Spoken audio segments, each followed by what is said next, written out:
Welcome to Kid Storytime with Toys. Today we'll be reading Puss in Boots, adapted by Tina Gallo and illustrated by Ovi Nedelcu.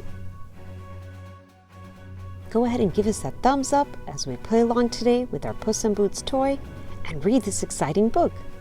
Let's get started. When I was a kitten, I met an egg-shaped boy named Humpty Dumpty. Humpty told me he dreamed of finding magic beans that would grow into a vine and rise into the clouds. That was where a giant lived in a castle, with the golden goose who laid golden eggs. I told Humpty I wanted to be part of his dream. From that day on, we were like brothers. One day, Humpty and I saw a bull charging toward an old woman crossing the street. I saved the woman, who turned out to be the Comandante's mother.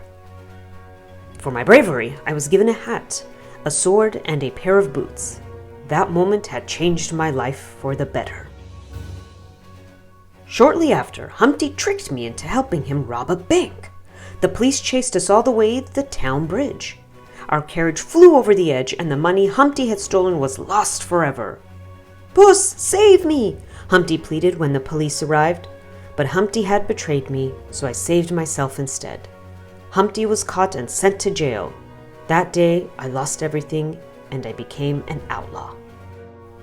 Years later, I heard some men say that two thieves named Jack and Jill had found the magic beans of legend. If I could get my hands on the magic beans, I could repay the bank and leave my life of crime forever. I tracked Jack and Jill down at an old hotel. I could have easily stolen the magic beans and been on my way, but another cat crossed my path. We were discovered by the thieves, and I barely made it out alive. The mystery cat challenged me to a dance-off.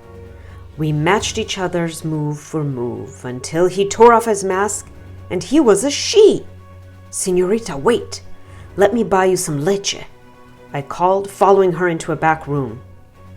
Humpty was there. He was working with my dance foe, Master Thief Kitty Softpaws, to get the magic beans that would take him to the giant's castle and the golden eggs. Humpty needed my help. First, we had to steal the magic beans from Jack and Jill. Kitty and I snuck into their wagon. Humpty followed in his stagecoach so we could make our getaway. But Jack and Jill discovered us. Jack and Jill were hot on our trail when we came to a deadly drop. Kitty and I cried for Humpty to stop the stagecoach. I thought it was the end.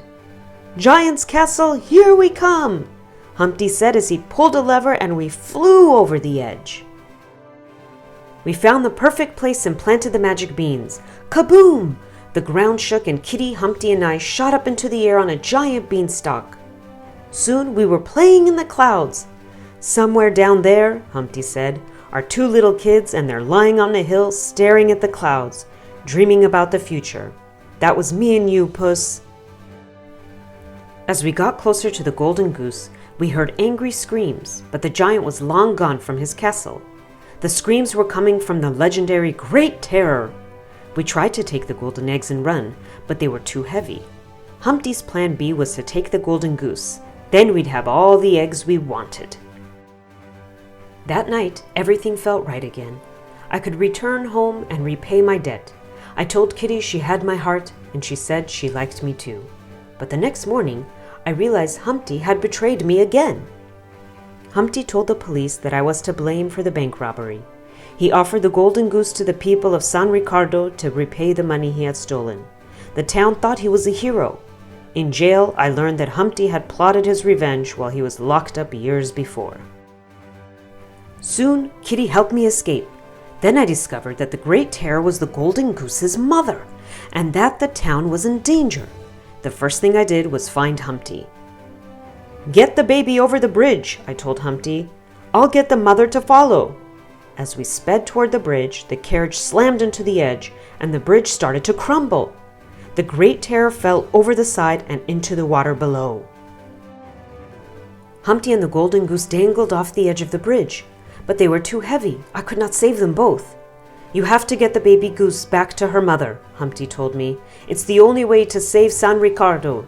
Then he let go. I pulled the golden goose up and gave the baby to her mother. Then I found Humpty. His shell had shattered, and underneath he was made entirely of gold. The Great Terror plucked Humpty up from the ground and sailed off with him into the sky.